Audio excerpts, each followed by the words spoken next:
ಸ್ನೇಹಿತರೆ, QGS software learning ಅಧಿವೇಶನಕ್ಕೆ ತಮ್ಮೆಲ್ಲರಿಗೂ ಸ್ವಾಗತ.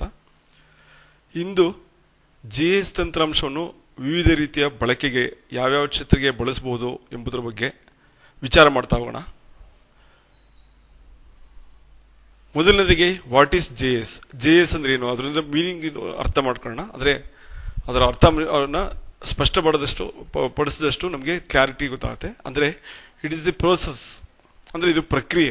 ಏನಕ್ಕೆ ಒಂದು ಡೇಟಾ ಕಲೆಕ್ಷನ್ ಮಾಡುವಂಥ ವಿಧಾನ ಇರ್ಬೋದು, ಆರ್ಗನೈಸ್ ಮಾಡೋದು ಅಂದರೆ ಅದನ್ನು ಗೊತ್ತಾದ ಒಂದು ಕ್ರಮದಲ್ಲಿ ಜೋಡಿಸುವಂಥದ್ದು. It may be huge data, ತುಂಬ ಡೇಟಾ ಇರ್ಬೋದು. ಅದನ್ನು ಯಾವ ರೀತಿ ಜೋಡಿಸ್ಬೇಕು ಅಂದರೆ ಜಿಯೋ ರೆಫರೆನ್ಸ್ಡ್, ಅಂದರೆ ಅಕ್ಷಾಂಶ ರೇಖಾಂಶಗಳಿಗೆ ಅನುಗುಣವಾಗಿ ಮ್ಯಾಪಿಗೆ ಅಳವಡಿಸುವಂಥ ವಿಧಾನನೇ JIS. ಮತ್ತು ಇದು ಆಟೋಮೇಟೆಡ್, ಅಂದರೆ ನಮಗೆ ಮಾಡ್ತಾ ಮಾಡ್ತಾ ಮಾಡ್ತಾ ಆಟೋಮೇಷನ್ ಥರನೇ ಆಟೋಮೆಟಿಕ್ ಆಗ್ತಾ ಹೋಗುತ್ತೆ. ಇದು ಸ್ಪೇಷಿಯಲ್ ಇನ್ಫಾರ್ಮೇಷನ್. ಸ್ಪೇಷಿಯಲ್ ಅಂದರೆ it is nothing but ground information. So ground ಇನ್ಫಾರ್ಮೇಷನ್ನೇ ಮ್ಯಾಪಿಗೆ ನಕ್ಷೆಗೆ ಟ್ರಾನ್ಸ್ಫರ್ ಆಗೋದು. ಮತ್ತು it is used for analysis, ವಿಶ್ಲೇಷಣೆ ಮಾಡೋದಕ್ಕಾಗಲಿ, ಮಾನಿಟ್ರು ಅಂದರೆ ಅದನ್ನು ಗಮನ ಕೊಟ್ಟು ನೋಡೋದಕ್ಕಾಗಲಿ, ಮತ್ತು ಮ್ಯಾನೇಜ್ಮೆಂಟ್ ನಿರ್ವಹಣೆ ಮಾಡೋಕ್ಕೆ, ಮತ್ತು ಇಡೀ ಒಂದು ಚಿತ್ರಣನ ಒಳಗೊಂಡಿರುತ್ತೆ, ಇಡೀ ಪ್ರಕ್ರಿಯೆಯನ್ನು ಒಳಗೊಂಡಿರುತ್ತೆ. ಇದು JIS. ಇನ್ನು ಅನದರ್ ವರ್ಡ್ಸಲ್ಲಿ ಹೇಳಿದಾರೆ, ಬೇರೆ ವರ್ಡ್ಸಲ್ಲಿ ಹೇಳಿದಾರೆ, it is nothing but a smart map linking a database to the map. ನಕ್ಷೆಗೆ ಡೇಟಾಗಳನ್ನ ಅಳವಡಿಸಿರುತ್ತೆ. ಇದು ಜಿಯೋ ರೆಫರೆನ್ಸ್ ಆಗಿ, ಅಂದರೆ ಅಕ್ಷಾಂಶ ರೇಖಾಂಶಗಳಿಗೆ ಅನುಗುಣವಾಗಿ. ಆಲ್ಸೋ ಇನ್ನೊಂದು ರೀತಿಯಲ್ಲಿ ಹೇಳ್ಬೋದು ಅಂದರೆ ವಿಜುವಲೈಸ್, ಮ್ಯಾನಿಪುಲೇಷನ್ ಮತ್ತು analyse and display of spatial data, ಅಂದರೆ ನಮ್ಮ ನಕ್ಷೆಯನ್ನು ಡಿಸ್ಪ್ಲೇ ಮಾಡುವಂಥ ಒಂದು ವಿಧಾನ. ಈಗ ನಿಮಗೆ ಡೇಟಾ ಕೊಟ್ಬಿಟ್ಟಿದ್ದೀನಿ, ಟೇಬಲ್ ಫಾರ್ಮಲ್ಲಿ ಇದೆ. ನನಗೆ ಸಣ್ಣದು ವ್ಯಾಲ್ಯೂ ಎಷ್ಟು, ಲೋಯೆಸ್ಟ್ ವ್ಯಾಲ್ಯೂ ಎಷ್ಟು, ಹೈಯೆಸ್ಟ್ ವ್ಯಾಲ್ಯೂ ಎಷ್ಟು, ಇದನ್ನು ಹೇಳೋಕ್ಕೆ ಎಷ್ಟೊತ್ತು ಬೇಕು? ಸುಮಾರು ಟೈಮ್ ತೊಗೊಳುತ್ತೆ. ನಾವು ಪ್ರತಿ ಟೇಬಲು ತನಿಖೆ ಮಾಡಬೇಕು, ಗ್ಯಾಪ್ ಕಟ್ಕೋಬೇಕು, ಲೋಯೆಸ್ಟ್ ಯಾವುದು ಲೋಯೆಸ್ಟ್ ಯಾವುದು ಅಂತ. ಇದು ತೊಗೊಳಕ್ಕೆ ಭಾಳ ಟೈಮ್ ತೊಗೊಳುತ್ತೆ. ಇದನ್ನು ಗ್ರಾಫಿಕ್ ಆಗಿ ಕನ್ವರ್ಟ್ ಮಾಡಿದ್ರೆ ಎಷ್ಟು ಬೇಗ ಹೇಳೋದು ಸಾಧ್ಯ ನೋಡೋಣ. ನೋಡಿ, ಆ ಡೇಟಾನ ಗ್ರಾಫಿಕ್ ಆಗಿ ಕನ್ವರ್ಟ್ ಮಾಡಿದ್ದೀನಿ.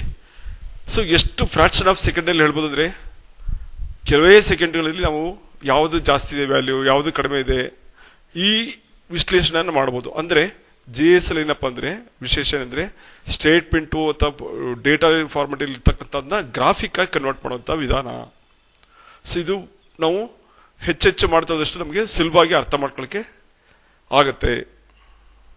JIS ಅಂದರೆ ಬರೀ ಮ್ಯಾಪು ಮತ್ತು ಡೇಟಾ ಅಂತಲ್ಲ, ಅದರಲ್ಲಿ ವಿಶ್ಲೇಷಣೆ ಸಹ ಮಾಡ್ಬೋದು. ಈಗ ಡೇಟಾನು ಸೇರಿಸ್ಕೋಬೋದು, ಗ್ರಾಫು ಸೇರಿಸ್ಕೋಬೋದು, ನಕ್ಷೆನೂ ಸೇರಿಸ್ಕೋಬೋದು, ಫೋಟೋಗಳು ಸೇರಿಸ್ಕೋಬೋದು, ವಿಡಿಯೋಗಳು ಸೇರಿಸ್ಕೋಬೋದು, ನಮಗೆ ಬೇಕಾದಂಥ ಕ್ವಶನ್ಗಳನ್ನ ಕೇಳ್ಬೋದು based on the data. So ಎಲ್ಲ ರೀತಿಯ ಪ್ರಕ್ರಿಯೆನೂ ಅಟ್ ಎ ಟೈಮಲ್ಲಿ ಮಾಡೋಕ್ಕೆ ಸಾಧ್ಯ ಇದೆ. ಆಮೇಲೆ ಮ್ಯಾಪು ಅಷ್ಟೇ, ಸಣ್ಣ ನಕ್ಷೆ ಅಂತಲ್ಲ, 106 ಕಿಲೋಮೀಟರ್ ನಕ್ಷೆನೂ ಸಹ ಒಂದೇ ಫೈಲಲ್ಲಿ ಸೇರಿಸ್ಕೊಳ್ಳೋಕ್ಕೆ ಅವಕಾಶ ಇದೆ. ಸೊ JIS ಅಲ್ಲಿ ಯಾವ ರೀತಿ ಪ್ರಕ್ರಿಯೆ ಇರುತ್ತೆ? ಒಂದು ಡೇಟಾ ಕ್ಯಾಪ್ಚರಿಂಗು ಮತ್ತು ಸ್ಟೋರಿಂಗ್, ಅಂದರೆ ಡೇಟಾನ ಅಕ್ವೈರ್ ಮಾಡ್ಕೊಳ್ಳೋಂಥದ್ದು ವಿಧಾನ, ಮತ್ತು ಅದನ್ನು ಕ್ರಮಬದ್ಧವಾಗಿ ಜೋಡಿಸುವಂಥ ವಿಧಾನ, ಡೇಟಾನ ಕರೆಕ್ಟಾಗಿ ಅಳವಡಿಸುವಂಥದ್ದು, ಮತ್ತು ಕ್ವೈರಿಂಗ್ ಅಂದರೆ ಕ್ವಶನಿಂಗ್ ಮಾಡುವಂಥದ್ದು, ಮತ್ತು ಅನಾಲಿಸಿಸ್ ವಿಶ್ಲೇಷಣೆ ಮಾಡುವಂಥದ್ದು, ಮತ್ತು ಔಟ್ಪುಟ್ ರಿಸಲ್ಟ್ ತಗೊಳ್ಳುವಂಥದ್ದು, ಡಿಸ್ಪ್ಲೇ ಮಾಡುವಂಥದ್ದು, ಇಷ್ಟು ಒಳಗೊಂಡಿರುತ್ತೆ. ಸೊ ಯಾವುದಾದ್ರು ಇರ್ಬೋದು, number of layers having different information, ಬೇರೆ ಬೇರೆ ರೀತಿಯ. ಫಾರ್ ಎಕ್ಸಾಂಪಲ್ ಉದಾಹರಣೆ ತೊಗೊಳೋದಾದ್ರೆ ಸ್ಟ್ರೀಟ್ಸ್, ಬೀದಿಗಳಿರ್ಬೋದು, ಲ್ಯಾಂಡ್ ಯೂಸ್ ಬಗ್ಗೆ ಇರ್ಬೋದು, ಅಡ್ಮಿನಿಸ್ಟ್ರೇಟಿವ್ ಏರಿಯಾ ಬಗ್ಗೆ, ಬೌಂಡ್ರಿಗಳ ಬಗ್ಗೆ ಇರ್ಬೋದು, ಹೈಡ್ರೋಗ್ರಫಿ ಬಗ್ಗೆ ಇರ್ಬೋದು, ಎಲಿಗೇಷನ್ ಬಗ್ಗೆ ಇರ್ಬೋದು, ಮತ್ತು ಬೇರೆ ಬೇರೆ ಇನ್ಫಾರ್ಮೇಷನ್ ಬಗ್ಗೆನೂ ಇರ್ಬೋದು. ಅಂದರೆ ಓವರ್ ಆಲ್ ಹೇಳಿದಾರೆ ಟ್ಯೂನಿಂಗ್ ಡೇಟಾ ಇಂಟು ಇನ್ಫಾರ್ಮೇಷನ್, ನಮ್ಮಲ್ಲಿ ಇರ್ತಕ್ಕಂಥ ಡೇಟಾನ ಗ್ರಾಫ್ ಆಗಿ ಅಥವಾ ಇನ್ಫಾರ್ಮೇಷನ್ ಆಗಿ ಕನ್ವರ್ಟ್ ಮಾಡುವಂಥ ವಿಧಾನ. ಇಲ್ಲಿ ನೋಡಿ, ಉದಾಹರಣೆ ತಗೊಂಡ್ರೆ ಇಲ್ಲಿ ಪಾರ್ಕ್ ಅಂತಿದೆ. ಸೊ ಈ ಚಿತ್ರದಲ್ಲಿ ನೋಡಿದ ಕೂಡಲೇ ಗೊತ್ತಾಗ್ಬಿಡುತ್ತೆ ಎಲ್ಲಿ ಪಾರ್ಕ್ ಇದೆ, ನಾವು ಹುಡುಕೋ ಅಷ್ಟೇ ಇಲ್ಲ. ಮತ್ತೆ ಸ್ಕೂಲ್ಗಳು ಎಲ್ಲೆಲ್ಲಿದೆ ಅಂತಿದೆ, ಇಲ್ಲಿ ಡಾಟ್ ನೋಡಿದ್ರೆ ಸಾಕು ಎಲ್ಲೆಲ್ಲಿ ಸ್ಕೂಲ್ಗಳು ಲೊಕೇಟ್ ಆಗಿದೆ ಅನ್ನೋದು ನಮಗೆ ಬೇಗ ಗೊತ್ತಾಗುತ್ತೆ. ಇಲ್ಲಿ ಏನಪ್ಪ ಅಂದರೆ ನಮಗೆ ಪಾರ್ಕು ಎಲ್ಲೆಲ್ಲಿ ಬರುತ್ತೆ, ಈ ಕ್ವೈರಿಗಳ ಮೂಲಕ ನಾವು ಕ್ವಶನ್ ಮಾಡ್ತಾ ಹೋಗ್ಬೋದು. ಮತ್ತು ರಿವರ್ ಕೋರ್ಸ್ ಇರ್ಬೋದು, ನೈಬರ್ಹುಡ್ಸ್ ಇರ್ಬೋದು, ಸ್ಕೂಲ್ಗಳ ಬಗ್ಗೆ ಇರ್ಬೋದು, ಈ ಮಾಹಿತಿನೂ ಸಹ ಇಮ್ಮಿಡಿಯೇಟ್ ನೋಡಿದ ಕೂಡಲೇ ನಮಗೆ ಒಂದು ಅಂದಾಜು ಬಂದ್ಬಿಡುತ್ತೆ. JISಗೆ ಸೋರ್ಸಸ್ ಆಫ್ ಡೇಟಾ ಯಾವುದು? ಒಂದು ಸ್ಯಾಟಲೈಟ್ ಇಮೇಜು, ಒಂದು ಫೀಲ್ಡ್ ಡೇಟಾ, ಮತ್ತು ಸ್ಟ್ರೀಟ್ ಅಡ್ರೆಸ್ಗಳಿರ್ಬೋದು, ಮತ್ತು ಟೆಕ್ಸ್ಟ್ ಫೈಲ್ಸ್ ಇರ್ಬೋದು, ಆಮೇಲೆ ಕೋಆರ್ಡಿನೇಟ್ಸ್ ಇರ್ಬೋದು, GPS ಇರಬೇಕು. GPS ಅಂತೂ ಬೇಕೇ ಬೇಕು. GPS ಇಲ್ಲದೆ GIS ವರ್ಕ್ ಆಗಕ್ಕೆ ಸಾಧ್ಯನೇ ಇಲ್ಲ. ಮತ್ತೆ ಪೇಪರ್ ಮ್ಯಾಪ್ಗಳಿರ್ಬೋದು, ಲ್ಯಾಂಡ್ ಸರ್ವೆ ಮತ್ತೆ GPS ರೀಡಿಂಗ್ಸ್ಗಳಿರ್ಬೋದು, ಮತ್ತೆ local planning agencies, town planning department ಇಂದ ಬಂದಂತ ಮಾಹಿತಿಗಳಿರ್ಬೋದು, ನಕ್ಷೆಗಳಿರ್ಬೋದು, ಮತ್ತೆ ವೆಬ್ಸೈಟ್ಸ್ ಅಂದ್ರೆ ಅಂತರ್ಜಾಲದಲ್ಲಿ ಸಿಗುವಂತ ಮಾಹಿತಿಗಳಿರ್ಬೋದು, ಮತ್ತೆ ಹೊಸ ಡೇಟಾಗಿ ಮಾಡುವಂಥದ್ದು ಅಂದ್ರೆ ಮ್ಯಾನ್ಯಲ್ ಡಿಜಿಟೈಸೇಷನ್ ಇರ್ಬೋದು, ಸ್ಕ್ಯಾನಿಂಗ್ ಇರ್ಬೋದು, ಆನ್ ಸ್ಕ್ರೀನ್ ಡಿಜಿಟೈಸೇಷನ್ ಮಾಡೋದು, ಇವುಗಳು ಸಹ GIS ಪ್ರೋಸೆಸ್ ಅಲ್ಲಿ ಪ್ರಕ್ರಿಯೆಯಲ್ಲಿ ಇರುತ್ತೆ. GIS ಅಲ್ಲಿ ಮುಖ್ಯವಾಗಿ ಇನ್ಪುಟ್ಸ್ಗಳನ್ನ ನೋಡೋಣ. GISಗೆ ಇನ್ಪುಟ್ಗಳು ಏನೇನು ಬೇಕು? ಒಂದು ರಿಮೋಟ್ ಸೆನ್ಸಿಂಗ್ ಅಂದ್ರೆ ಅಪ್ಲಿಕೇಶನ್ಸ್ ಅಂತ ಹೇಳ್ತೀವಿ, ಇನ್ನೊಂದು GPS ಬೇಕು. ಅದೇ ರೀತಿ ರಿಮೋಟ್ ಸೆನ್ಸಿಂಗ್ ಅಲ್ಲಿ ಏನೇನು ಅಪ್ಲಿಕೇಶನ್ಸ್ ಬರುತ್ತೆ? ಒಂದು ಸ್ಯಾಟಲೈಟ್ ಡೇಟಾ ಇರ್ಬೋದು, ಮತ್ತೆ ಹೈ ಆಲ್ಟಿಟ್ಯೂಡ್ ಡೇಟಾ ಅಂದ್ರೆ ಏರ್ ಕ್ರಾಫ್ಟ್ ಫೋಟೋಗ್ರಫಿ ಅದು ಇಮೇಜರೀಸ್ ಇರ್ಬೋದು, ಅಥವಾ low altitude datas. Low altitude ಡೇಟಾದಲ್ಲಿ ನಮಗೆ ಡ್ರೋನ್ ಅಪ್ಲಿಕೇಶನ್ ಬರುತ್ತೆ. ಡ್ರೋನ್ ಇತ್ತೀಚಿನ ದಿನಗಳಲ್ಲಿ ತಮಗೆಲ್ಲ ಗೊತ್ತಿದೆ, ಸಾಕಷ್ಟು ಬಳಕೆಗಳು ದಿನೇ ದಿನೇ ಜಾಸ್ತಿ ಆಗ್ತಾ ಇದೆ. ಈಗ ಅಪ್ಲಿಕೇಶನ್ಸ್ ಆಫ್ GIS ಬಗ್ಗೆ ಹೋಗೋಣ, ಮತ್ತೆ ರಿಮೋಟ್ ಸೆನ್ಸಿಂಗ್ ಬಗ್ಗೆನೂ ಸಹ ಹೋಗೋಣ. ಯಾಕಂದ್ರೆ remote sensing is also one of the input. ಅಂದ್ರೆ ಸ್ಯಾಟಲೈಟ್ ಇಂದ ಪಡೆದಂತಹ ಒಂದು ನಕ್ಷೆಗಳು, ಅದರ ಛಾಯಾಚಿತ್ರಗಳು ಇದೆ ನಮಗೆ ಬಹಳ ಮುಖ್ಯ. ಸೊ ಇದರಲ್ಲಿ ಒಂದು ಪ್ರಾಮಿನೆಂಟ್ ಸುಮಾರಷ್ಟು ಅಪ್ಲಿಕೇಶನ್ಸ್ ಇದರಲ್ಲಿ ಇದೆ. ಅದರಲ್ಲಿ ಒಂದೊಂದೇ ಫೀಲ್ಡ್ ನೋಡ್ತಾ ಹೋಗೋಣ, ಜಸ್ಟ್ ಜನರಲ್ ಆಗಿ ಪರಿಚಯ ಮಾಡ್ತಾ ಹೋಗೋಣ. ಒಂದು ಜಿಯಾಲಜಿ ಡಿಪಾರ್ಟ್ಮೆಂಟ್ ಸಂಬಂಧಪಟ್ಟಂತೆ ಅಂದ್ರೆ ಭೌಗೋಳಿಕ ಒಂದು ಮಾಹಿತಿನ ಸಂಗ್ರಹಿಸುವುದಕ್ಕಾಗಿ ನೋಡಿ, ಪ್ರಾಮಿನೆಂಟ್ ಲೀನಿಮೆಂಟ್ಸ್ ಅಂತ ಹೇಳ್ತೀವಿ. ಇದು ಜಿಯಾಲಜಿಕಲ್ ಟರ್ಮ್. ಅದು ಇದು ಈಸ್ಟ್ ಕಾಸಿ ಹಿಲ್ಸ್ ಡಿಸ್ಟ್ರಿಕ್ಟ್ ಇನ್ ಮೇಘಾಲಯದಲ್ಲಿ ಯಾವ ರೀತಿ ರಿಡ್ಜ್ ಫಾರ್ಮೇಶನ್ ಇದೆ, ಯಾವ ರೀತಿ ಫಾರೆಸ್ಟೇಷನ್ ಇದೆ, ಮತ್ತೆ ವ್ಯಾಲೀಸ್ ಯಾವ ತರ ಇದೆ, ಇವೆಲ್ಲ ವ್ಯಾಲೀಸ್ ಬರುತ್ತೆ, ಇದು ಎಲ್ಲ ವ್ಯಾಲಿ ಬರುತ್ತೆ. ಸೊ ಇದು ರಿಡ್ಜಸ್, ಇವೆಲ್ಲ ರಿಡ್ಜಸ್. ಇದು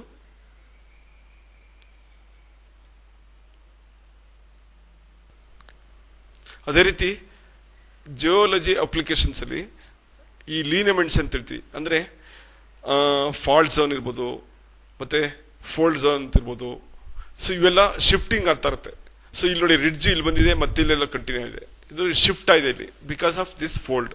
ಸೊ ಈ ಫಾರ್ಮೇಶನ್ಸ್ ಎಲ್ಲ ಬರೀ ಕ್ಯಾಮ್ರಾ ಕಣ್ಣಲ್ಲಿ ಅಥವಾ ಹತ್ರದಿಂದ ಕಾಣೋದಿಲ್ಲ. ಇದು ರಿಮೋಟ್ ಸೆನ್ಸಿಂಗ್ ಸ್ಯಾಟಲೈಟ್ ಇಮೇಜ್ ಮೂಲಕ ಮಾತ್ರನೇ ಗೊತ್ತಾಗುತ್ತೆ. ಸೊ ಅಂದ್ರೆ ಅಬ್ಸರ್ವೇಷನ್ ಲೆವೆಲ್ ಜಾಸ್ತಿ ಆದಷ್ಟು ನಮಗೆ ಅದರದ್ದು ಮಾಹಿತಿ ಚೆನ್ನಾಗಿ ಸಿಗುತ್ತೆ. ಇದು ಡೂನ್ ವ್ಯಾಲಿ ಅಂತಿದೆ ಡೆಹ್ರಾಡೂನ್ ಹತ್ರ. ಸೊ ಅಲ್ಲಿ ಇರ್ತಕ್ಕಂಥದ್ದು ಶಿವಾಲಿಕ್ ರೇಂಜ್ ಮತ್ತೆ ಹಿಮಾಲಯ ರೇಂಜ್ ಎರಡರ ನಡುವಿನ ಒಂದು ಶಿಫ್ಟ್ ಯಾವ ತರ ಇದೆ ಅಂತ ನಮಗೆ ಗೋಚರಿಸುತ್ತೆ. ಅದೇ ರೀತಿ ಫ್ಲಡ್ ಇನ್ ಝೋನ್. ಸೊ ಯಾವ ರೀತಿ ಫ್ಲಡ್ ಅಕರೆನ್ಸ್ ಆಗ್ತದೆ, ಎಲ್ಲಿ ನಿಜ ಒರಿಜಿನಲ್ ಸ್ಟ್ರೀಮ್ ಇದೆ, ಎಲ್ಲಿ ಫ್ಲಡ್ ಇಂದ ಕಡೆ ಈ ಕಡೆ ಹರಡ್ಕಂತ ಇದೆ, ಮತ್ತೆ ಇದು ಏನೇನು ಯಾವ್ಯಾವ ಊರಿಗೆ, ಇದು ಊರಿದು ಈ ಊರಿಗೆ ಏನ್ ಪರಿಣಾಮ ಬೀರುತ್ತೆ. ಸೊ ಇದನ್ನೆಲ್ಲ ಅನಾಲಿಸಿಸ್ ಮಾಡೋಕ್ಕೆ, ವಿಶ್ಲೇಷಣೆ ಮಾಡೋಕ್ಕೆ ನಿಮಗೆ ರಿಮೋಟ್ ಸೆನ್ಸಿಂಗು GIS ತುಂಬಾ ಅನುಕೂಲ ಆಗುತ್ತೆ. ಅದೇ ರೀತಿ ಫಾರೆಸ್ಟ್ ಫೈರ್. ನಮ್ಗೆ ಎಲ್ಲಿ ಫಾರೆಸ್ಟ್ ಫೈರ್ ಆಗ್ತದೆ ನಿಮಗೆ ಹತ್ರ ಹೋದಾಗ ಗೊತ್ತೇ ಆಗಲ್ಲ, ಎಲ್ಲಿ ಹೋಗ್ಬೇಕು, ಯಾವ ಡೈರೆಕ್ಷನ್ಗೆ ಹೋಗ್ಬೇಕು ಏನೂ ಗೊತ್ತಾಗಲ್ಲ. ಆದ್ರೆ ರಿಮೋಟ್ ಸೆನ್ಸಿಂಗ್ ಅಲ್ಲಿ ಸ್ಯಾಟಲೈಟ್ ಮುಚ್ಚ ಇಮೇಜ್ ಮಾಡಿದಾಗ, ನಾವು ಚೆಕ್ ಮಾಡಿದಾಗ, ಸೊ ಯಾವ ಡೈರೆಕ್ಷನ್ ಹರಡ್ತಾ ಇದೆ, ನಾವು ಯಾವ ಡೈರೆಕ್ಷನ್ ಹೋಗಿ ನೀರ್ನ ತಗೊಂಡೋಗಿ ಆರಿಸ್ಬೇಕು, ಅಂದ್ರೆ ಫೈರ್ನ ಕಂಟ್ರೋಲ್ ಮಾಡಬೇಕು. ಸೊ ಇವುಗಳ ಬಗ್ಗೆ ಮಾಹಿತಿನ ನಮಗೆ ಪಕ್ಷಿ ನೋಟ ಅಂತ ಏನಿರ್ತೀವಿ, ಪಕ್ಷಿ ನೋಟ ಬೀರಿದ್ರೆ ನಮಗೆ ಬಹಳ ಸುಲಭವಾಗಿ ಗೊತ್ತಾಗುತ್ತೆ. ಅದೇ ರೀತಿ ರಿಮೋಟ್ ಸೆನ್ಸಿಂಗ್ ಅಪ್ಲಿಕೇಶನ್ ಈ ಸಮುದ್ರದ ಕೊರೆತ ಅಂದ್ರೆ ಕಡಲ ತೀರದ ಒಂದು ಕೊರೆತ ಏನಿದೆ ಅಲ್ಲಿಗೆ ಅನ್ವಯಿಸಬಹುದು. ಅಂದ್ರೆ ಇಲ್ಲಿ ಮೊದಲು ಇಲ್ಲಿತ್ತು ಸಮುದ್ರ ತೀರದ್ದು, ಈಗ ಇಲ್ಲಿಗೆ ಶಿಫ್ಟ್ ಆಗಿದೆ, ಸುಮಾರು 211 ಮೀಟರ್ ಅಷ್ಟು ಶಿಫ್ಟ್ ಆಗಿದೆ. ಸೊ ಈ ಕಡಲ ಕೊರೆತಗಳು ಎಷ್ಟೆಷ್ಟು ಕವರ್ ಆಗ್ತಾ ಇದೆ, ಎರೋಷನ್ ಆಗ್ತಾ ಇದೆ. ಸೊ ಈಗಳ ಮಾಹಿತಿನೂ ಸಹ ನಮ್ಮ ರಿಮೋಟ್ ಸೆನ್ಸಿಂಗ್, ಯಾಕೆಂದ್ರೆ ದೊಡ್ಡ ಏರಿಯಾ ಇರೋದ್ರಿಂದ ನಮಗೆ ರಿಮೋಟ್ ಸೆನ್ಸಿಂಗ್ ಸ್ಯಾಟಲೈಟ್ ಇಮೇಜ್ ಮೂಲಕ ಬಹಳ ಸ್ಪಷ್ಟವಾಗಿ ಗೋಚರ ಆಗುತ್ತೆ. ಇದು 1 ಮೀಟರ್ ರೆಸಲ್ಯೂಷನ್ ಸ್ಯಾಟಲೈಟ್ ಇಮೇಜ್ ನಮಗೆ ಬಹಳ ಸ್ಪಷ್ಟವಾಗಿ ಗೊತ್ತಾಗ್ತದೆ ಎಲ್ಲೆಲ್ಲಿ ವೆಹಿಕಲ್ಗಳು ಮೂವ್ಮೆಂಟ್ ಇರ್ತದೆ. ಮತ್ತೆ ಒಂದು ಟವರ್ ಇದೆ, ಆ ಟವರ್ದು ಶೇಡ್ ಸಹ ಇದೆ, ಮತ್ತೆ ಮರಗಳು ಸಹ ನಮಗೆ ಗೋಚರಿಸ್ತಾ ಇದೆ, ಸ್ಪಷ್ಟವಾಗಿ ಗೋಚರಿಸ್ತಾ ಇದೆ. ಮತ್ತೆ ರೋಡ್ಗಳು, ಮತ್ತೆ ಸರ್ಕಲ್, ಜಂಕ್ಷನ್ಸ್, ಈ ಮಾಹಿತಿಗಳು ಸಹ ನಮಗೆ ಕ್ಲೀನ್ ಆಗಿ ಗೊತ್ತಾಗ್ತದೆ. ಇಲ್ಲಿ ವಾಟರ್ ಬಾಡೀಸ್ ಇದೆ, ಈ ಮಾಹಿತಿಗಳು ನಮಗೆ ಸ್ಪಷ್ಟವಾಗಿ ಗೋಚರಿಸ್ತದೆ. ಯಾಕೆಂದ್ರೆ ಹೈ ರೆಸಲ್ಯೂಷನ್ ಕ್ಯಾಮ್ರಾನ ಸೆನ್ಸರ್ನ ಈ ಸ್ಯಾಟಲೈಟ್ ಅಲ್ಲಿ ಯೂಸ್ ಮಾಡಿರ್ತಕ್ಕಂಥದ್ದು 1 ಮೀಟರ್ ರೆಸಲ್ಯೂಷನ್ ಇದೆ. ಅದೇ ರೀತಿ ರಿಮೋಟ್ ಸೆನ್ಸಿಂಗ್ ಕ್ಯಾಪ್ಚರ್ ಮಾಡ್ಬೇಕಾದ್ರೆ ಏರ್ ಕ್ರಾಫ್ಟ್ ನ ಹಿಂದೆ ಬಳಸ್ತಾ ಇದ್ರು, ಸ್ಯಾಟಲೈಟ್ ಬಳಕೆ ಅಷ್ಟೊಂದು ಇರಲಿಲ್ಲ. ಸೊ ಅವಾಗ ಏರ್ ಕ್ರಾಫ್ಟ್ ಮೂಲಕ ಒಂದು ನಗರ ಪ್ರದೇಶಗಳ ಒಂದು ಮಾಹಿತಿನ ಸಂಗ್ರಹಣೆ ಮಾಡ್ತಾ ಇದ್ರು, ಅದರದ ಒಂದು ನೋಟ ಇದು. ಇದು ಕೇರಳದಲ್ಲಿ ಫ್ಲಡ್ ಆದಾಗ, ಅಂದ್ರೆ ಪ್ರವಾಹ ಬಂದಾಗ ಎಷ್ಟೆಷ್ಟು ಸಬ್ಮರ್ಜೆನ್ಸ್ ಆಯಿತು, ಎಷ್ಟೆಷ್ಟು ಪ್ರದೇಶ ಮುಳುಗಡೆ ಆಯಿತು, ಮತ್ತು ಯಾವ್ಯಾವ ಬಿಲ್ಡಿಂಗ್ಗಳಿಗೆ ಯಾವ ರೀತಿ ಎಫೆಕ್ಟ್ ಆಗಿದೆ, ಇವುಗಳ ಬಗ್ಗೆ ಮಾಹಿತಿ ಸ್ಪಷ್ಟವಾಗಿ ಗೋಚರಿಸ್ತಾ ಇದೆ. ಇದು ರಿಮೋಟ್ ಸೆನ್ಸಿಂಗ್ ಸ್ಯಾಟಲೈಟ್ದು ಒಂದು ಇಮೇಜು, ಮತ್ತು ಏರ್ಕ್ರಾಫ್ಟ್ದು ಸಹ ಇಮೇಜು ಹೌದು. ಇದು ಡ್ರೋನ್ ಅಪ್ಲಿಕೇಶನ್. ಇತ್ತೀಚಿನ ದಿನಗಳಲ್ಲಿ ಬಹುಶಃ ತಮಗೆಲ್ಲ ಗೊತ್ತಿದೆ ಡ್ರೋನ್ದು ಎಷ್ಟು ಮಟ್ಟಿಗೆ ಪ್ರಾಮುಖ್ಯತೆ ಅಂತ. ಇದು ಒಂದು ಲಾಂಚಿಂಗ್ ವೆಹಿಕಲ್. ಆ ವೆಹಿಕಲ್ಗೆ ಕ್ಯಾಮ್ರಾವನ್ನು ಫಿಕ್ಸ್ ಮಾಡಿರ್ತಾರೆ. ಸೊ ಈ ಕ್ಯಾಮ್ರಾದ ಮೂಲಕ ಸುಮಾರು 500 ಅಡಿ 600 ಅಡಿ ಎತ್ತರ ತನಕ ಸುಮಾರು ಇರ್ತಕ್ಕಂಥ ಡೇಟಾಗಳನ್ನ ಕ್ಯಾಪ್ಚರ್ ಮಾಡುತ್ತೆ. ವಿಶೇಷವಾಗಿ ನಗರ ಪ್ರದೇಶಗಳ ಒಂದು ಯೋಜನೆಗೆ ತುಂಬಾ ಸಹಕಾರಿಯಾಗಿದೆ. ಅಷ್ಟೇ ಇಲ್ಲ, ಪೊಲೀಸರು ಸಹ ಕೆಲವು ದೊಡ್ಡ ದೊಡ್ಡ ದಸರಾದಂಥ, ಕುಂಭಮೇಳದಂಥ ಕೆಲವು ಫಂಕ್ಷನ್ಗಳನ್ನ ಮಾನಿಟರ್ ಮಾಡೋಕ್ಕೆ ಇದನ್ನು ಉಪಯೋಗಿಸ್ತಾರೆ. ಮತ್ತೆ ಡ್ರೋನ್ ಅಪ್ಲಿಕೇಶನ್ ಕೆಲವು ಫಾರೆಸ್ಟ್ ಏರಿಯಾದಲ್ಲಿ ಬೇಕಾಗ್ತದೆ, ಆಮೇಲೆ ಡಿಫೆನ್ಸ್ ಪರ್ಪಸ್ಗೆ ಬಾರ್ಡರ್ ಏರಿಯಾದಲ್ಲಿ ಬೇಕಾಗುತ್ತೆ. ಈ ರೀತಿ ಸುಮಾರಷ್ಟು ಅಪ್ಲಿಕೇಶನ್ ಡ್ರೋನ್ನ ಬಳಸ್ತಾ ಇದ್ದಾರೆ. ಇದು ಡ್ರೋನಿಂದ ತೆಗೆದಂಥ ಒಂದು ಚಿತ್ರಣ. ಈ ಚಿತ್ರದಲ್ಲಿ ನಮ್ಮ ನಗರ ಪ್ರದೇಶದಲ್ಲಿ ಮನೆಗಳು ಎಲ್ಲೆಲ್ಲಿದೆ, ಸ್ಟೇಡಿಯಂ ಆ ಕಡೆ ಇದೆ, ಮತ್ತು ಓಪನ್ ಫೀಲ್ಡ್ ಎಲ್ಲಿದೆ, ಪ್ಲೇ ಗ್ರೌಂಡ್ ಎಲ್ಲಿದೆ, ಬಿಲ್ಡಿಂಗ್ಗಳು ಎಲ್ಲೆಲ್ಲಿದೆ, ಗ್ರೀನ್ ಫೀಲ್ಡ್ ಮರಗಳು ಎಲ್ಲೆಲ್ಲಿ ಲೊಕೇಟ್ ಆಗಿದೆ. ಸೊ ಇವುಗಳ ಮಧ್ಯೆ ಸ್ಪಷ್ಟವಾದ ನಿಖರವಾದ ಮಾಹಿತಿ ನಮಗೆ ಸಿಗುತ್ತೆ. ಇದು ನಮ್ಮ ಅಪ್ಲಿಕೇಶನ್ಸ್ಗೆ ಬಹಳಷ್ಟು ಉಪಯುಕ್ತ ಆಗುತ್ತೆ. ಇದು ಬೆಂಗಳೂರಿನ ವಿಧಾನಸೌಧದ ಮುಂಭಾಗದಲ್ಲಿರ್ತಕ್ಕಂಥ ಒಂದು ಸ್ಯಾಟಲೈಟ್ ಇಮೇಜು. ಇದರಲ್ಲಿ ಮರಗಳು ಸಹ ಗೊತ್ತಾಗ್ತದೆ, ಯಾಕೆಂದ್ರೆ ಹೈ ರೆಸಲ್ಯೂಷನ್ ಕ್ಯಾಮ್ರಾನ ಸೆನ್ಸಾರ್ನ ಬಳಸಿದ್ದಾರೆ ಇದರಲ್ಲಿ. ಸೊ ಇದರಲ್ಲಿ ಹೈಕೋರ್ಟ್ ಬಿಲ್ಡಿಂಗ್ ಸಹ ಕಾಣ್ತಾ ಇದೆ, ಒಂದ್ ಕಡೆ ವಿಕಾಸಸೌಧ ಬಿಲ್ಡಿಂಗು ಸಹ ಕಾಣ್ತಾ ಇದೆ. ಸೊ ಯಾವ ರೀತಿ ರೋಡ್ ಸಹ ಕಾಣ್ತಿದೆ, ವೆಹಿಕಲ್ ಮೂವ್ಮೆಂಟ್ ಕಾಣ್ತಾ ಇದೆ. ಒಂದು ಸ್ಪಷ್ಟವಾದ ಚಿತ್ರಣ ಇದರಲ್ಲಿ ಗೊತ್ತಾಗ್ತಾ ಇದೆ. ಇದು ನಮಗೆ ಮ್ಯಾಪಿಂಗು ಅಂದ್ರೆ ನಕ್ಷೆಗಳನ್ನ ತಯಾರಿಸಕ್ಕೆ ಬಹಳ ಅನುಕೂಲ ಆಗುತ್ತೆ.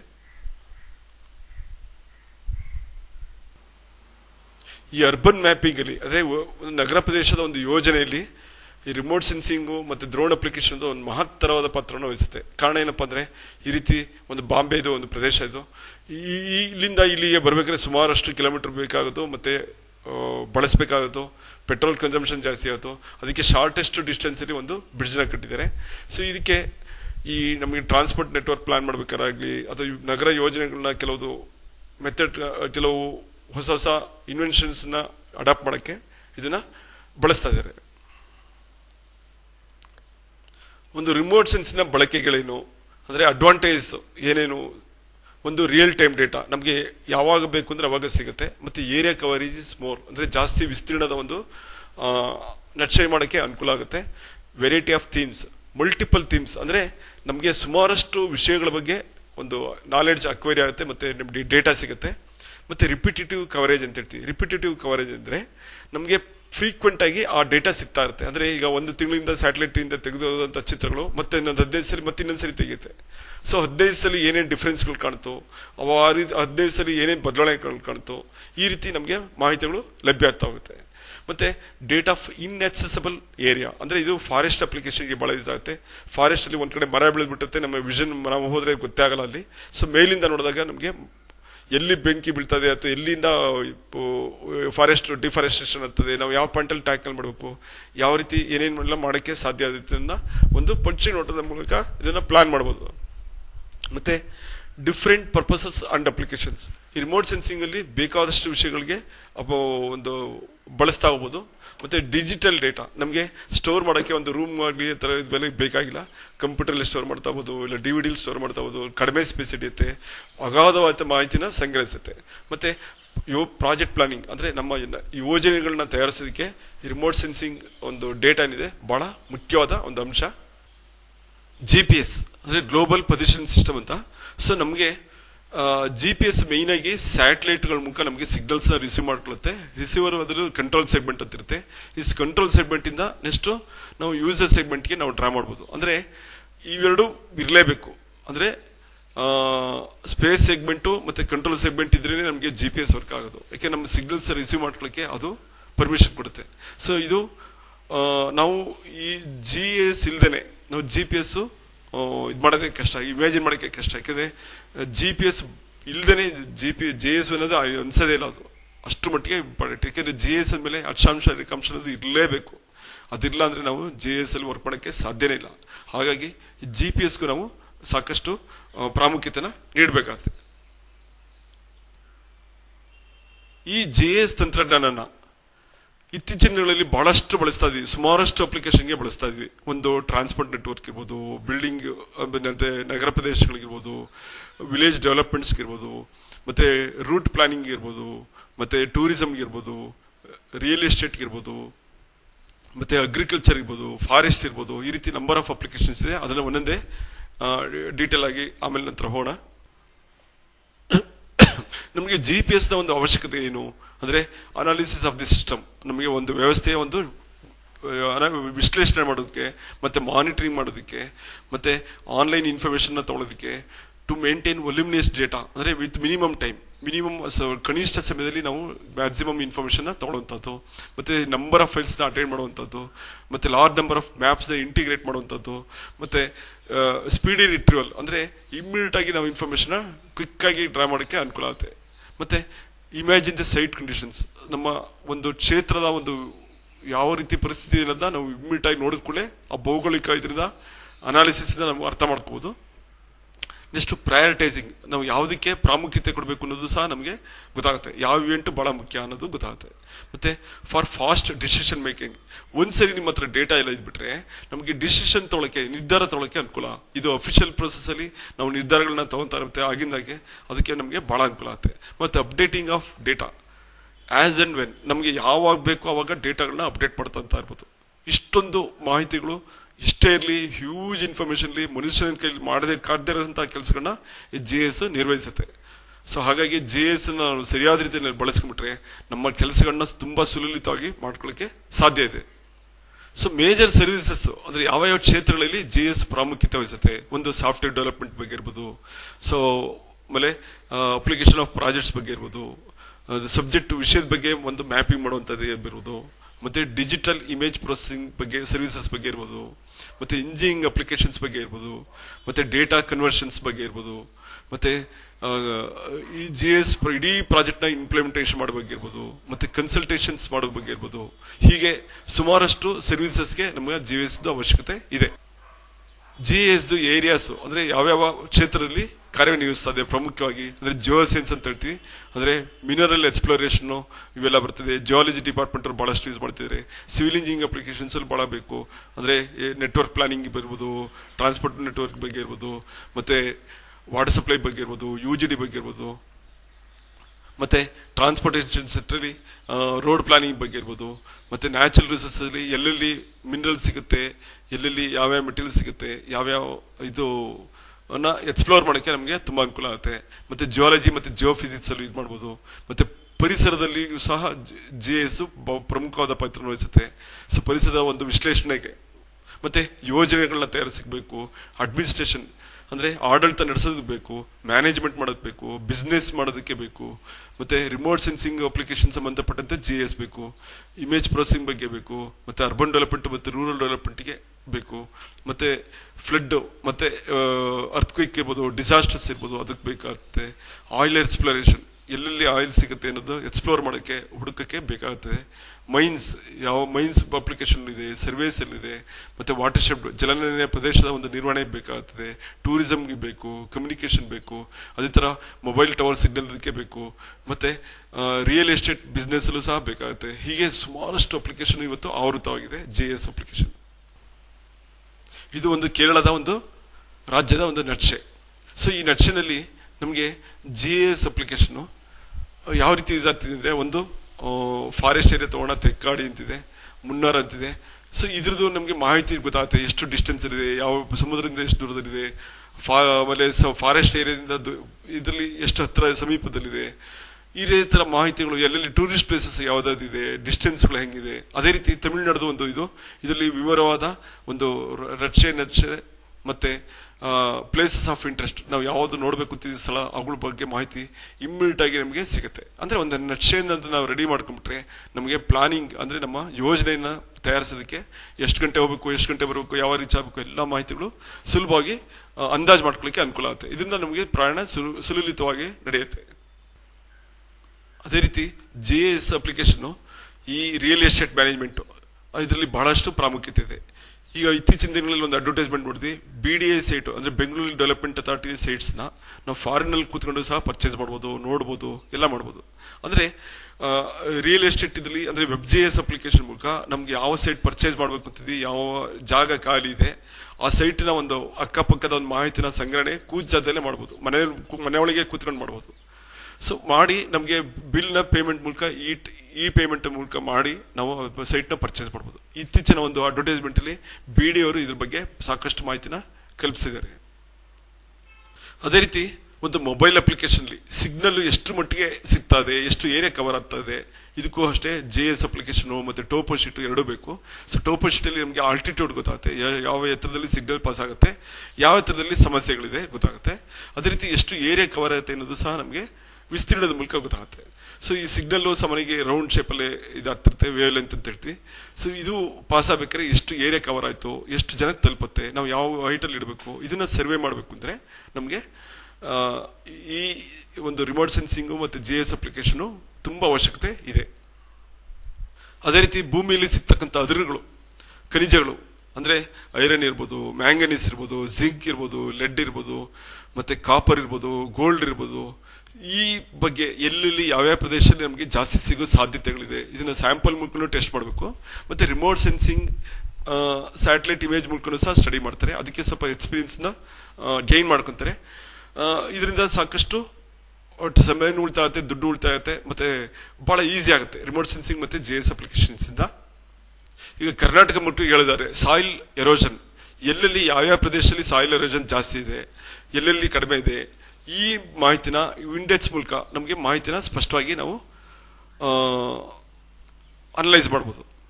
ಮತ್ತೆ ಸ್ಲೋಪ್ ಕ್ಯಾರೆಕ್ಟರಿಸ್ಟಿಕ್ಸ್, ಸ್ಲೋಪ್ ಬಗ್ಗೆ ಈಗಾಗಲೇ ನಿಮಗೆ ಒಂದು ಮಾಹಿತಿನ ಒಂದು ಎಕ್ಸರ್ಸೈಸ್ ಆಗಿದೆ, ಸ್ಲೋಪ್ ಆಸ್ಪೆಕ್ಟ್ಸ್ ಅಂತ. ಸೊ ಈ ಸ್ಲೋಪ್ ಅಲ್ಲಿ ಯಾವ ಡೈರೆಕ್ಷನ್ ನೋಡ್ತಿದೆ, ಮತ್ತೆ ಯಾವ ಡೈರೆಕ್ಷನ್ ಅಲ್ಲಿ ನಾವು ಪ್ಲಾನ್ ಮಾಡೋಕ್ಕೆ ಅನುಕೂಲ ಆಗುತ್ತೆ, ಸೊ ಇವುಗಳು ಅಂದಾಜು ಮಾಡಬಹುದು. ಮತ್ತೆ ಅದ್ರ ಬಗ್ಗೆ ಮಾಹಿತಿನೂ ಕೊಟ್ಟಿದ್ದಾರೆ.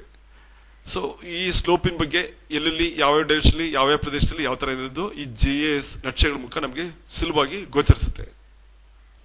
ಅದೇ ರೀತಿ ಸಾಯಿಲ್ ಮ್ಯಾಪ್, ಒಂದು ಮಣ್ಣಿನ ನಕ್ಷೆ. ಏನಿದು ಮಣ್ಣಿಗೂ ನಕ್ಷೆ ಬೇಕಾ? ಹೌದು, ಖಂಡಿತ ಬೇಕು. ಯಾಕಂದ್ರೆ ಯಾವ್ಯಾವ ತರ ಮಣ್ಣು ಯಾವ್ಯಾವ ಪ್ರದೇಶದಲ್ಲಿ ಯಾವ್ಯಾವ ಜಾಗದಲ್ಲಿ ಯಾವ ಅಕ್ಷಾಂಶ ರೇಖಾಂಶದ ಭಾಗದಲ್ಲಿ ಸಿಗುತ್ತೆ ಅನ್ನೋದನ್ನ ಅನಲೈಸ್ ಮಾಡಬಹುದು. ಇದು ಎಷ್ಟು ಎಕರೆ ಸಿಗುತ್ತೆ, ಎಷ್ಟು ಜಾಗ ಸಿಗುತ್ತೆ ಎಂದು ಅನಲೈಸ್ ಮಾಡಬಹುದು, ವಿಶ್ಲೇಷಣೆ ಮಾಡಬಹುದು. ಇದರಿಂದ ಏನಪ್ಪಾ ಅನುಕೂಲ ಅಂದ್ರೆ ಆ ಮಣ್ಣಲ್ಲಿ ಎಷ್ಟು ಯಾವ ಬೆಳೆನ ಎಷ್ಟು ಪ್ರಮಾಣದಲ್ಲಿ ಬೆಳೆಯೋಕೆ ಸಾಧ್ಯ ಇದೆ ಅನ್ನೋದನ್ನ ಅಂದಾಜು ಮಾಡಬಹುದು. ಅಂದ್ರೆ ನಮ್ಗೆ ಈ ಮಣ್ಣಿನ ಮೂಲಕ ಯಾವ ಬೆಳೆಗೆ ಅನುಕೂಲ ಆಗಿದೆ, ಯಾವ ಬೆಳೆ ಸೂಟಬಿಲಿಟಿ ಇಲ್ಲ ಅಂದ್ರೆ ಅನುಕೂಲವಾಗಿಲ್ಲ, ಇದನ್ನ ಕ್ಲೀನ್ ಆಗಿ ಪತ್ತೆ ಹಚ್ಚಬಹುದು. ಮತ್ತೆ ಅದ್ರಿಗೆ ಬೇಕಾದಂತ ಒಂದು ಅರೇಂಜ್ಮೆಂಟ್ ಸಹ ಮಾಡ್ಕೋಬಹುದು. ಈಗ ಭತ್ತ ಜಾಸ್ತಿ ಬೆಳೀತಿರ್ತಕ್ಕಂಥ ಕಡೆ, ಸೊ ಅಲ್ಲಿ ಒಂದು ಪ್ಯಾಡಿ ಮಿಲ್ ನ ಎಸ್ಟಾಬ್ಲಿಷ್ ಮಾಡಿದ್ರೆ ನಮ್ಗೆ ರೈಸ್ ಮಿಲ್ ಎಸ್ಟಾಬ್ಲಿಷ್ ಮಾಡಿದಾಗ ಅದರಿಂದ ಅನುಕೂಲಗಳು ಜಾಸ್ತಿ ಆಗುತ್ತೆ. ನಾವು ರೈಸ್ ಮಿಲ್ ನ ತಗೊಂಡು ಇನ್ನೆಲ್ಲ ಹಾಕಿದ್ರೆ ಪ್ರಯೋಜನ ಇಲ್ಲ. ಸೊ ಹಾಗಾಗಿ ಈ ಬೆಳೆಗಳ ಒಂದು ವಿಶ್ಲೇಷಣೆ ಅದು ಸಹ ಮಾಡಬಹುದು.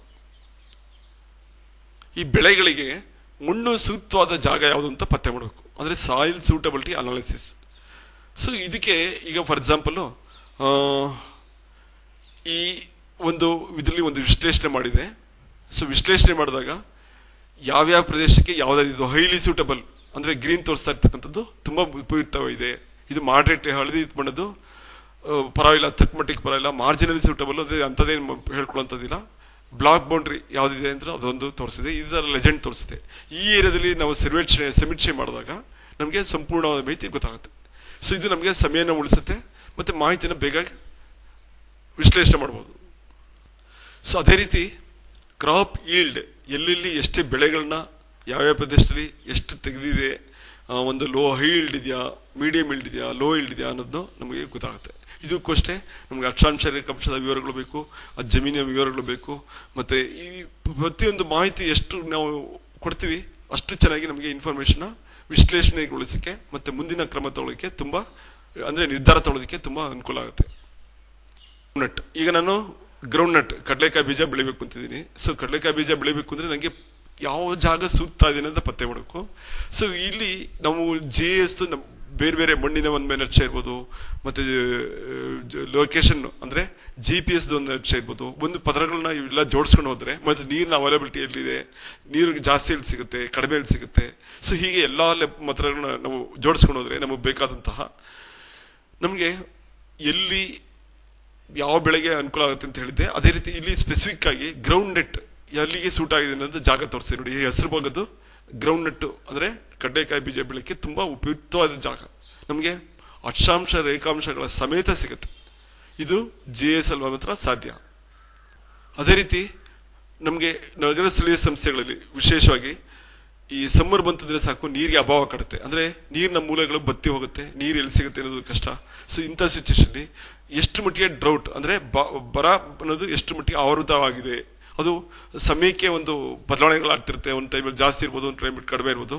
ನಮಗೆ ಕ್ಷಣದ ಮಾಹಿತಿನೂ ಸಹ ಸಿಗ್ತಾ ಹೋಗುತ್ತೆ. ಅಂದ್ರೆ ಆ ಮ್ಯಾಪ್ ಮೂಲಕ ಮತ್ತೆ ವಿವರಗಳ ಮೂಲಕ ನಾವು ಅರ್ಥ ಮಾಡ್ಕೊಂತ ಹೋಗ್ಬೇಕು. ಸೊ ಈ ವಿವರಗಳು ಎರಡೂ ಸಿಕ್ಬಿಟ್ರೆ ನಮಗೆ ಮುಂದಿನ ನಿರ್ಧಾರಗಳನ್ನ ತಗೊಳ್ಳೋಕೆ ಅನುಕೂಲ ಆಗುತ್ತೆ. ಸೊ ಇದು ಒಂದು ಕರ್ನಾಟಕ ಸ್ಟೇಟ್ ಡಿಸಾಸ್ಟರ್ ಮ್ಯಾನೇಜ್ಮೆಂಟ್ ಸೆಂಟರ್ದ ಒಂದು ಡ್ರಾಟ್ ವಲ್ನರಬಿಲಿಟಿ ಅನ್ನೋದ್ರ ಬಗ್ಗೆ ಒಂದು ವಿಶ್ಲೇಷಣೆ. ಅಂದ್ರೆ ಬರ ಪೀಡಿತ ಅನ್ನೋದು ಎಷ್ಟು ಯಾವ ತರ ಆವೃತ ಆಗಿದೆ, ಯಾವ ಪ್ರದೇಶದಲ್ಲಿ ಇರೋದು ಒಂದು ನಕ್ಷೆ. ಸೊ ಇದೇ ರೀತಿ ಇದು ವಾಟರ್ ಶೆಡ್ ಏರಿಯಾದು. ಅಂದ್ರೆ ಈ ನೇತ್ರಾವತಿ ರೀಜನ್ ಎಲ್ಲಿಂದ ಶುರುವಾಯಿತು, ಎಲ್ಲಿ ಯಾವ್ಯಾವ ತಾಲೂಕು ಹೋಗ್ತಾ ಇದೆ, ಅದರ ಡ್ರೈನೇಜ್ ನೆಟ್ವರ್ಕ್ ಏನು, ಅಂದ್ರೆ ಅದು ಜಲನಯನ ಪ್ರದೇಶಗಳು ಯಾವ್ದಾದೆಲ್ಲ ಒಳಗೊಂಡಿದೆ, ಮತ್ತೆ ಅದ್ರದ್ದು ಒಂದು ಕ್ಯಾಚ್ಮೆಂಟ್ ಇರೋದು ಒಂದು ಸಂಪೂರ್ಣ ಮಾಹಿತಿ ನೋಡಿ. ಇಲ್ಲಿ ನೋಡಿ, ಇದೊಂದು ಕ್ಯಾಚ್ಮೆಂಟ್ ಏರಿಯಾ, ಇದೊಂದು ಕ್ಯಾಚ್ಮೆಂಟ್ ಏರಿಯಾ, ಇವೆಲ್ಲ ಡ್ರೈನೇಜ್ ನೆಟ್ವರ್ಕ್ ಎಲ್ಲ ಬಂದು ಸೇರಿದೆ. ಸೊ ಇದೆಲ್ಲ ಬಂದು ಸೇರಿ ಇದು ನಮಗೆ ಹೈಡ್ರಾಲಜಿ ಅಂದ್ರೆ ನೀರಿನ ಒಂದು ಲಭ್ಯತೆ ಬಗ್ಗೆ ಒಂದು ಸ್ಪಷ್ಟವಾದ ಮಾಹಿತಿ ಸಿಗುತ್ತೆ. ಅಂದ್ರೆ ನಮಗೆ ನಕ್ಷೆ ಇದ್ದಷ್ಟು, ಡೇಟಾ ಇದ್ದಷ್ಟು ಸಂಪೂರ್ಣವಾದ ಮಾಹಿತಿ ಸಿಗುತ್ತೆ. ಸೊ ಇದು ಸಬ್ ಕ್ಯಾಚ್ಮೆಂಟ್ಸ್ ಅಂತ ಹೇಳ್ತೀವಿ. ಅಂದ್ರೆ ಜಲನಯನ ಪ್ರದೇಶ, ಉಪ ಜಲನಯನ ಪ್ರದೇಶಗಳು ಇದು. ಅದೇ ರೀತಿ ಒಂದು ಸರೋವರ ಸಬ್ ವಾಟರ್ ಶೆಡ್ ಅಂತ ಹೇಳ್ತೀವಿ. ಸೊ ಅಂದ್ರೆ ಒಂದು ಜಲನಯನ ಪ್ರದೇಶದಲ್ಲಿ ಯಾವ ರೀತಿ ಮೇಲ್ಮೈ ಲಕ್ಷಣಗಳು, ಭೌಗೋಳಿಕ ಲಕ್ಷಣಗಳು ಯಾವ ತರ ಇದೆ ಒಂದು ಉದಾಹರಣೆ ಇದೆ. ಅಂದ್ರೆ ಲ್ಯಾಂಡ್ ಯೂಸ್, ಲ್ಯಾಂಡ್ ಕವರ್ ಅಂತ ಹೇಳ್ತೀವಿ.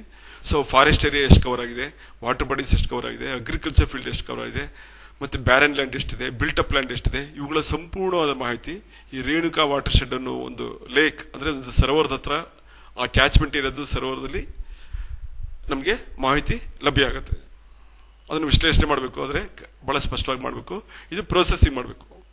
ಅಂದ್ರೆ ಒಂದು ಪ್ರಕ್ರಿಯೆಯಲ್ಲಿ ಈ ಡೇಟಾಗಳನ್ನ ಅಳವಡಿಸೋದು, ನಕ್ಷೆಗೆ ಅಳವಡಿಸಿದಾಗ ನಮಗೆ ಸಂಪೂರ್ಣ ಮಾಹಿತಿ ಲಭ್ಯ ಆಗುತ್ತೆ. ಇದು 3 ಡೈಮೆನ್ಷನಲ್ ಅಂದ್ರೆ 3 ಎಲ್ಲಾ ರೀತಿಯ ಅಳತೆ ಅಂದ್ರೆ ಅಗಲ, ಉದ್ದ ಮತ್ತು ಎತ್ತರ 3 ಅಳತೆಗಳಿಂದ ಒಂದು 3D ಅನಾಲಿಸಿಸ್. ಸೊ ಈ ವಿಶ್ಲೇಷಣೆಯಲ್ಲಿ ನಮಗೆ ಒಂದು ಫ್ಲಡ್ಡಿಂಗ್ ಆದಾಗ ಎಷ್ಟೆಷ್ಟು ಏರಿಯಾ ಕವರ್ ಆಗಿದೆ, ಆಕ್ಚುಲಿ ನದಿ ಹೊರ್ತಿರೋದಿಲ್ಲ ಈ ತುದಿನಲ್ಲಿ, ಬಟ್ ಫ್ಲಡ್ಡಿಂಗ್ ಆದಾಗ ಎಷ್ಟೆಷ್ಟು ಕವರ್ ಆಯಿತು ಅನ್ನೋ ಮಾಹಿತಿ ಸಂಪೂರ್ಣವಾಗಿ ಗೊತ್ತಾಗುತ್ತೆ. ಮತ್ತೆ ಅದರದ್ದು ಈ ಭೂಮಿಯ ಒಂದು ಭೌಗೋಳಿಕ ಲಕ್ಷಣಗಳು ಬಹಳ ಸ್ಪಷ್ಟವಾಗಿ ನಮಗೆ ಗೋಚರ ಆಗ್ತಿದೆ. ಎಲ್ಲೆಲ್ಲಿ ರಿಡ್ಜಸ್ ಇದೆ, ಮತ್ತೆ ಎಲ್ಲೆಲ್ಲಿ ತಗ್ಗು ಪ್ರದೇಶಗಳಿದೆ, ಎಲ್ಲೆಲ್ಲಿ ನದಿ ತೊರೆಗಳಿದೆ, ಇವೆಲ್ಲ ಚೆನ್ನಾಗಿ ಗೊತ್ತಾಗುತ್ತೆ. ಇದೇ ರೀತಿ ಇದು ಬೇಸಿನ್, ರಿವರ್ ಬೇಸಿನ್ ಅಂತ ಹೇಳ್ತೀವಿ. ಇದು ಕಾವೇರಿ ರಿವರ್ ಬೇಸಿನ್ ಒಂದು ಪಕ್ಷಿ ನೋಟ. ಸೊ ಈ ಕರ್ನಾಟಕದಲ್ಲಿ ಎಷ್ಟು ಏರಿಯಾ ಕವರ್ ಆಗಿದೆ, ಈ ಹಳದಿ ಪೋರ್ಷನ್ ತೋರಿಸಿರ್ತಕ್ಕಂಥದ್ದು ಕಾವೇರಿ ನದಿಯ ಒಂದು ಜಲನಯನ ಪ್ರದೇಶ. ಅದೇ ರೀತಿ ತಮಿಳುನಾಡು ಇದು ಜಲನಯನ ಪ್ರದೇಶ ಇದು. ಸೊ ಇದು ಕೇರಳದಲ್ಲಿ ಸಂಬಂಧಪಟ್ಟಂತ ಒಂದು ಜಲನಯನ ಪ್ರದೇಶ. ಇದು ನನ್ನ ಮ್ಯಾಪಿಂಗ್ ನಕ್ಷೆಗೆ ಒಳಗೂಡಿಸಿದಾಗ ನಮಗೆ ಯಾವ್ಯಾವ ರಿವರ್ದು ಯಾವ ಇದರಲ್ಲಿ ಹೋಗ್ತಾ ಇದೆ ಅಂದ್ರೆ ನಾವು ಬೌಂಡ್ರಿ ಸಮೇತ ಈ ನಗರ ಪ್ರದೇಶಗಳ ಮತ್ತು ವಿಲೇಜ್ಗಳ ಅಂದ್ರೆ ಗ್ರಾಮಾಂತರ ಒಂದು ನಕ್ಷೆಗಳನ್ನ ಇದರಲ್ಲಿ ಅಳವಡಿಸಿದಾಗ ನಮಗೆ ಯಾವ್ಯಾವ ಊರಲ್ಲಿ ಯಾವ್ಯಾವ ಬ್ರಾಂಚ್ ಎಲ್ಲೆಲ್ಲಿ ಹೋಗ್ತಾ ಇದೆ, ಯಾವ ತರ ಎಲ್ಲಿಂದ ನೀರು ಬರ್ತಾ ಇದೆ, ಮತ್ತೆ ಯಾವ ಡೈರೆಕ್ಷನ್ ಹೋಗ್ತಾ ಇದೆ, ಎಷ್ಟು ನೀರು ಹೋಗ್ತಾ ಇದೆ. ಸೊ ಈ ರೀತಿ ಮಾಹಿತಿನ ಡೇಟಾನು ಸಮೇತ ನಾವು ಅನಲೈಸ್ ಮಾಡಿದಾಗ ನಮಗೆ ಈ ಒಂದು ಜಲಸಂಪನ್ಮೂಲದ ಬಗ್ಗೆ ಒಂದು ಸ್ಪಷ್ಟವಾದ ಮತ್ತು ನಿಖರವಾದ ಮಾಹಿತಿನ ಪಡೆಯಕ್ಕೆ ಸಾಧ್ಯ ಇದೆ. ನೋಡಿ, ಇದರಲ್ಲಿ ಲೆಜೆಂಡ್ಸ್ ಸಹ ತೋರಿಸಿದ್ದಾರೆ. ಇದು ನೀರಾವರಿ ಇಲಾಖೆಯಲ್ಲಿ ಬರ್ತಕ್ಕಂಥ ಒಂದು ನಾಲೆಯ ಅಚ್ಚುಕಟ್ಟು ಪ್ರದೇಶ. ಇದು ಭದ್ರಾ ಕಮೆಂಡು. ಇಲ್ಲಿಂದ ಇಲ್ಲಿಗೆ ಸುಮಾರು 120 ಕಿಲೋಮೀಟರ್ ಇದೆ. ಈ 120 ಕಿಲೋಮೀಟರ್ನಲ್ಲಿ ಎಷ್ಟು ಬ್ರಾಂಚ್ಗಳು ಹೋಗಿದೆ, ರೈಲ್ವೆ ವರ್ಕು, ರೋಡ್ ನೆಟ್ವರ್ಕು, ಮತ್ತೆ ಅಚ್ಚುಕಟ್ಟು ಪ್ರದೇಶ, ಮತ್ತೆ ನದಿಯ ಒಂದು ತುಂಗಾ ಮತ್ತೆ ಭದ್ರಾ. ಇಲ್ಲಿ ತುಂಗಾ, ಇದು ಭದ್ರಾ ಎರಡೂ ಸೇರಿರ್ತಕ್ಕಂಥ ಇದು ತುಂಗಭದ್ರಾ ಇದು. ಸೊ ಇದು ಇಲ್ಲಿವರೆಗೂ ಭದ್ರಾ ನದಿ ಇದೆ. ಸೊ ಇದು ಈ ಅಚ್ಚುಕಟ್ಟು ಪ್ರದೇಶದ ಒಂದು ಸಂಪೂರ್ಣ ಮಾಹಿತಿ. ಅಂದ್ರೆ ಈಗ ನಾನು ಪಾಲಿಗನ್ ಮೇಲೆ ಒತ್ತಿದಾಗ, ನೀವೆಲ್ಲ ಪಾಲಿಗನ್ ಜನರೇಟ್ ಮಾಡೋದು ಎಲ್ಲ ಕಲ್ತಿದ್ದೀರಾ JS ಅಪ್ಲಿಕೇಶನ್ ಈಗ. ಸೊ ಇದು ನಮ್ಮ ಮೇಲೆ ಕ್ಲೀನ್ ಒತ್ತಿದಾಗ, ಒಂದು ಪಿಕ್ಸೆಲ್ ಇನ್ಫಾರ್ಮೇಶನ್ ಅಂತ ಒತ್ತಿದಾಗ ಸಾಫ್ಟ್ವೇರ್ಲಿ ನಮಗೆ ಸಂಪೂರ್ಣ ಮಾಹಿತಿ ಗೊತ್ತಾಗುತ್ತೆ. ಎಷ್ಟು ಕ್ರಾಪ್ ಬೆಳಿಬಹುದು, ಯಾವ ಡಿಸ್ಟ್ರಿಬ್ಯೂಟ್ರಿ ಅಂದ್ರೆ ಅದ್ರ ಬ್ರಾಂಚ್ ನಂಬರ್ ಏನು, ಮತ್ತೆ ಎಷ್ಟು ಎಕರೆ ಇದೆ, ಪ್ಯಾಡಿ ಎಷ್ಟಿದೆ, ಸೆಮಿಡ್ರಿ ಎಷ್ಟಿದೆ, ಗಾರ್ಡನ್ ಕ್ರಾಪ್ ಎಷ್ಟಿದೆ, ಮತ್ತೆ ಎಷ್ಟು ಡಿಸ್ಚಾರ್ಜ್ ಅಂದ್ರೆ ನೀರಿನ ಪ್ರಮಾಣ ಎಷ್ಟು ಲಭ್ಯತೆ ಬೇಕು, ಮತ್ತೆ ಈಲ್ಡ್ ರೆಸ್ಪಾನ್ಸ್ ಯಾವ ತರ ಇದೆ, ಮತ್ತೆ ಎಷ್ಟು ನೀರು ಬಿಡಬೇಕಾಗಿತ್ತು. ಸೊ ಈ ತರ ಒಂದು ಸಂಪೂರ್ಣವಾದ ಮಾಹಿತಿಗಳನ್ನ ನಮಗೆ ಪಕ್ಷಿ ನೋಟದೊಂದಿಗೆ ನಮಗೆ ಇಮ್ಮಿಡಿಯೇಟ್ ಆಗಿ ನಮ್ಗೆ ಯಾವ ಟೈಮ್ ಬೇಕೋ ಆ ಟೈಮ್ಗೆ ಲಭ್ಯ ಆಗುತ್ತೆ. ನಾವು ಡೇಟಾನ ಮತ್ತೆ ಮ್ಯಾಪ್ನ ಕರೆಕ್ಟ್ ಆಗಿ ಪ್ರೊಸೀಜರ್ ಮಾಡಿದ್ರೆ. ಅದೇ ರೀತಿ ಕೆಲವು ನಗರ ಪ್ರದೇಶಗಳಲ್ಲಿ ಮತ್ತೆ ಕೆಲವು ಗ್ರಾಮಾಂತರ ಪ್ರದೇಶಗಳಲ್ಲಿ ಫ್ಲಡ್ಡಿಂಗ್ ಆಗ್ತಲೇ ಇರುತ್ತೆ. ಸೊ ಈಗ ಫಾರ್ ಎಕ್ಸಾಂಪಲ್ ಮಹಾರಾಷ್ಟ್ರದ ಕೊಯ್ನಿಂದ ಡ್ಯಾಮ್ ಅಲ್ಲಿ ನೀರು ಬಿಟ್ಟರು. ಸೊ ಬಿಟ್ಟಾಗ ಮಲಪ್ರಭಾದಲ್ಲಿ ಬಿಟ್ಟಾಗ ಫಸ್ಟ್ ಮಲಪ್ರಭಾ ಬಂದು ಕೃಷ್ಣಾ ನದಿ ಸೇರುತ್ತೆ. ಸೊ ಈ ರೀತಿ ಕೃಷ್ಣಾ ಸೇರ್ಬೇಕಾದ್ರೆ ಎಷ್ಟು ಈಗ ಕೊಯ್ನಾ ಡ್ಯಾಮ್ ಅಲ್ಲಿ 50,000 ಡಿಸ್ಚಾರ್ಜ್ ಬಿಟ್ಟಾಗ ಎಷ್ಟು ಪ್ರದೇಶ ಮುಳುಗಡೆ ಆಗೋ ಸಾಧ್ಯ ಇದೆ. 1,00,000 ಕ್ಯೂಸೆಕ್ಸ್ ನೀರನ್ನ ಬಿಟ್ಟಾಗ ಯಾವ ಪ್ರದೇಶ ಮುಳುಗಡೆ ಆಗೋ ಸಾಧ್ಯ ಇದೆ.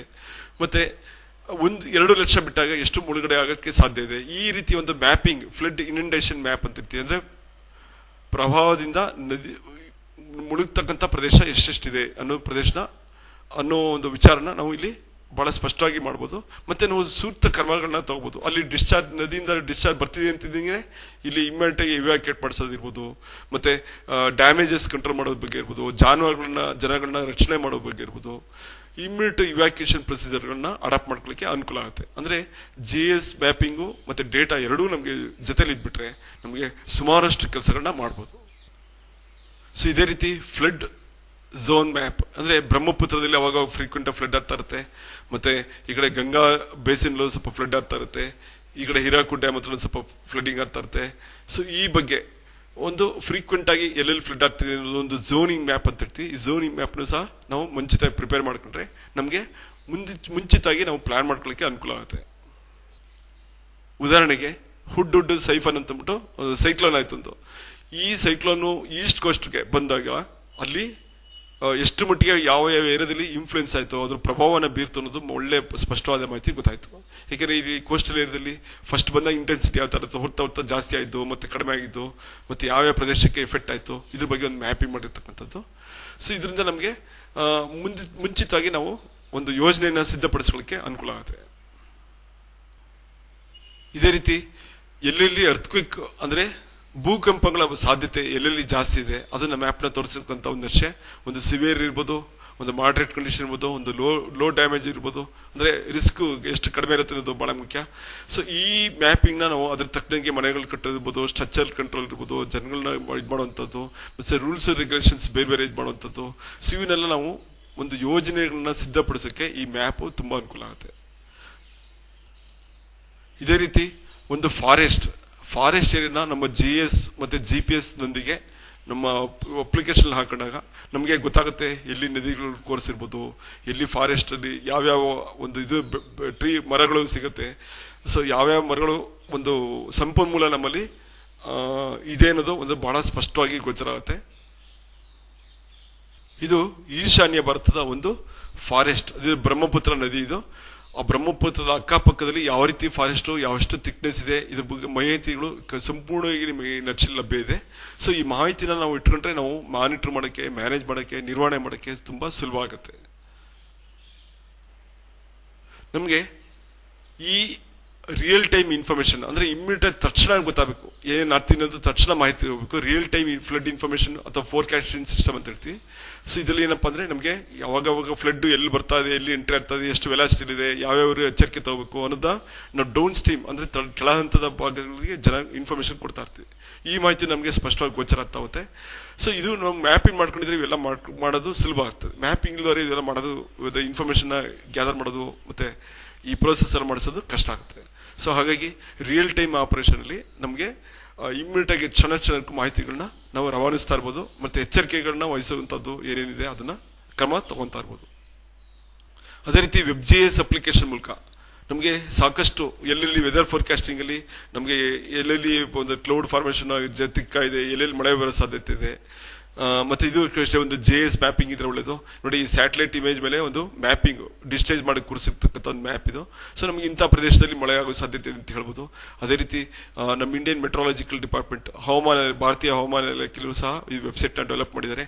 ಮತ್ತೆ ಇನ್ನೂ ಕೆಲವು ವೆಬ್ಸೈಟ್ಗಳಲ್ಲಿ WebGIS ಅಪ್ಲಿಕೇಶನ್ ಅಲ್ಲಿ ಯಾವ್ಯಾವ ಪ್ರದೇಶದಲ್ಲಿ ಎಷ್ಟೆಷ್ಟು ಮಳೆ ಬರೋ ಸಾಧ್ಯತೆ ಇದೆ ಮುಂಚಿತವಾಗಿ ಅಂದ್ರೆ ಮುಂದಾಲೋಚನೆಯಿಂದನೇ ನಾವು ಏನೇನೆಲ್ಲ ಮಾಡಬಹುದು ಅನ್ನೋ ಬಗ್ಗೆ ಸ್ಪಷ್ಟ ಮಾಹಿತಿ ಸಿಗುತ್ತೆ. ಸೊ ಅದನ್ನ ಮಾನಿಟರ್ ಮಾಡಿ ಅದನ್ನ ಕಮ್ಯುನಿಕೇಶನ್ ಮಾಡ್ತಾ ಇರ್ತಾರೆ. ಇದರಿಂದ ನಮಗೆ ಸಾಕಷ್ಟು ಒಂದು ಉಳಿತಾಯ ಆಗುತ್ತೆ, ಮತ್ತೆ ಡ್ಯಾಮೇಜಸ್ ಆಗೋದು ಎಲ್ಲ ತಪ್ಪುತ್ತೆ.